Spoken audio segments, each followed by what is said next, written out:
Tonight, from our nation's capital, one-on-one with the architect of the war on terror. There is no question but that the United States is determined to root out the al-Qaeda and the Taliban leadership that are linked to al-Qaeda at the hip. Are U.S. airstrikes doing the job? What comes next? Defense Secretary Donald Rumsfeld, one-on-one. Also tonight, the anthrax scare. 2 cases, 1 death. Hundreds are tested. What's going on?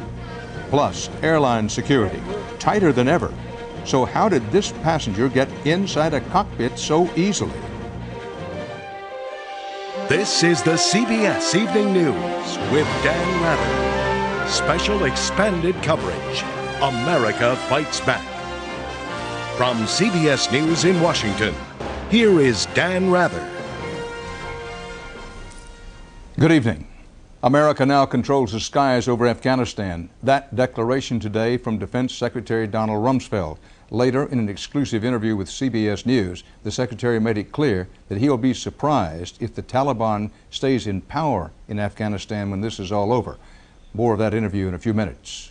On this 3rd night of aerial assaults in Afghanistan, U.S. forces targeted Kandahar, headquarters of the Taliban. Assessing yesterday's attacks, the Pentagon says 13 military and terrorist targets were struck, 80% were damaged.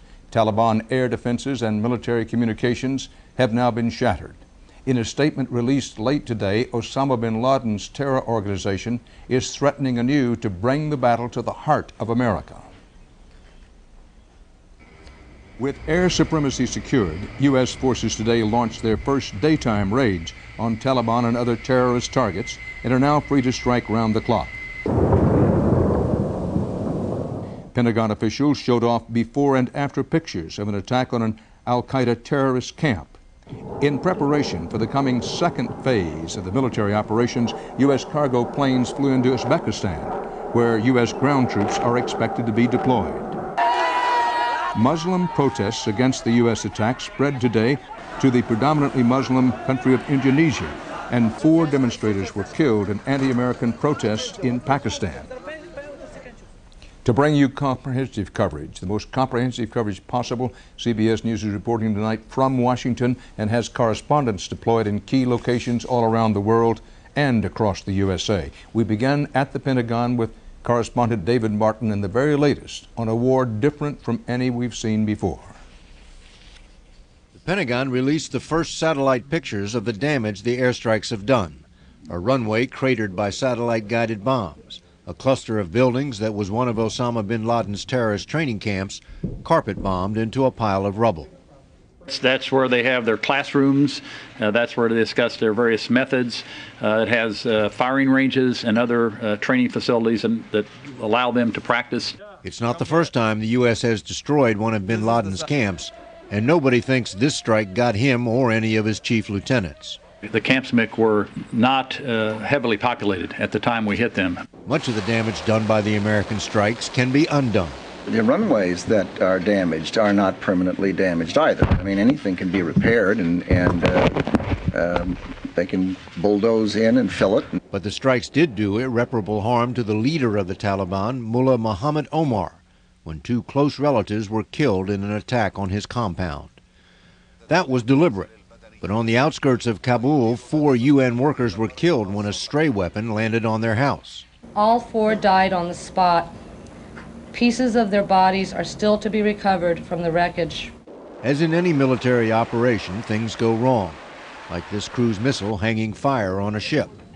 But the Pentagon says the strikes damaged or destroyed 85% of the targets on the first night, although numbers like that are almost meaningless in this new kind of war. That is old think, and that will not help you analyze what we're doing. What they are doing is taking out Taliban air defenses so American planes are free to operate over Afghanistan anytime, day or night. We feel like we have essentially air supremacy over Afghanistan now. Jet fighters and spy planes will circle overhead looking for targets of opportunity, trying, in the words of one senior officer, to unhinge the Taliban by keeping them constantly under attack. The U.S. has yet to hit some of the Taliban's most valuable targets, including warehouses full of opium, their single biggest source of revenue. The strikes have also left an escape route for any members of the Taliban looking for a way out. I would add that a number of their aircraft are still available to them as well as helicopters. Besides constant air attacks, the Taliban and bin Laden also have to fear advances by rebel armies being aided by the CIA, as well as raids by American commando units. The aircraft carrier Kitty Hawk, its decks cleared of fighter aircraft to serve as a mobile base for special operations forces, is now in the Indian Ocean. The Pentagon's battle plan is beginning to shift gears, moving from the overt war of airstrikes to the covert war of spies and commandos. Dan? David Martin at the Defense Department.